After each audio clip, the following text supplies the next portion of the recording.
Une vidéo pour présenter l'intérêt de l'exercice qu'on appelle Gono Awase et son implication. Souvent, Gono Awase et les différents Awase du Ken sont utilisés comme des échauffements ou de la préparation pour les kumitashi. Et le point central de la progression est manqué. N'oubliez pas une chose sur laquelle j'insiste. Chaque outil doit servir un propos dans votre progression. Vous avez les suguri, ensuite vous avez 4 awase, ensuite les kumitashi, les eka, etc., etc. Quand on parle de l'aikiken. Donc tout ça doit servir à la fois la progression globale de l'aïkido et la progression spécifique en quoi le ken en aiki va vous permettre de découvrir quelque chose qui va vous permettre d'être intégré dans la progression globale de l'aiki.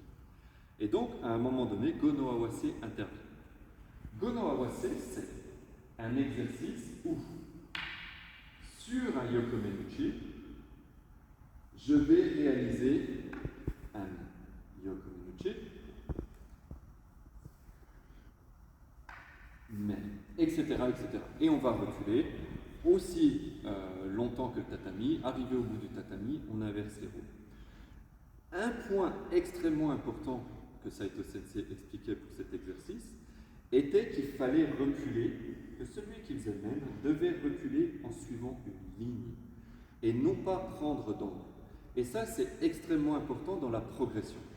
Quand on commence Migi Awase, le premier Awase, on prend un peu de distance, voilà, je crée une ouverture, on monte, et ici, je coupe en sortant de la ligne. Igari Awase, je monte, je sors de la ligne. À aucun moment, j'ai de contact avec Uke. Et pour preuve de la distance laissée, Idari et Migi Awase a pour objectif de créer une position commune. Je crée une position commune qui va me permettre maintenant d'aller vers la droite, d'aller vers la gauche, ou, si on prend les anciens Awase Saito, d'aller avec le pied droit vers la gauche, ou d'aller avec le pied gauche vers la droite. C'était des exercices qui étaient faits. Mais le propos de Migi et d'Idari Awase est simplement, avec un partenaire, la création d'une position neutre qui va ensuite me permettre d'aller d'un côté ou de l'autre. Gono Awase ajoute une chose à ça par le respect de la ligne, c'est l'idée de prendre la ligne et de faire sortir son sabre. On dit souvent, je prends la ligne, je coupe sur Uke et le sabre d'Uke sort. Mais quand on comprend ce principe, c'est ce qui était appelé Kiriotoshi dans l'école Itoryu. Et ce principe est le principe de l'action et la défense simultanée.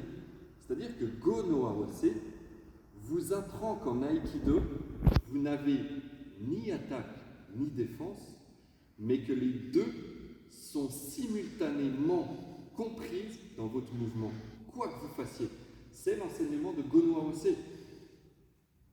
Intégrer les principes du Ken dans votre taijutsu, c'est intégrer le fait qu'en Aikido, vous n'avez ni attaque ni protection, que les deux sont simultanément comprises à chaque instant de votre mouvement. Et pour pratiquer ça, alors on appelle ça Gono Awase. Ma défense, entre guillemets, ce qui m'éloigne de ce danger, et aussi ce qui me permet de rentrer sur lui. Et ça, c'est l'enseignement de Gono Awase sur une frappe ascendante et Shichi no Awase sur un mouvement, on va dire, horizontal. Et Shichi no Awase est l'application du principe Kiriotoshi sur un Tsuki en plus de la frappe descendante. Donc les Awase ont un propos et ce principe doit être compris. Et ensuite, ce principe doit être réintégré. Si réellement votre pratique des armes doit servir votre pratique de taijutsu, alors il faut comprendre ça.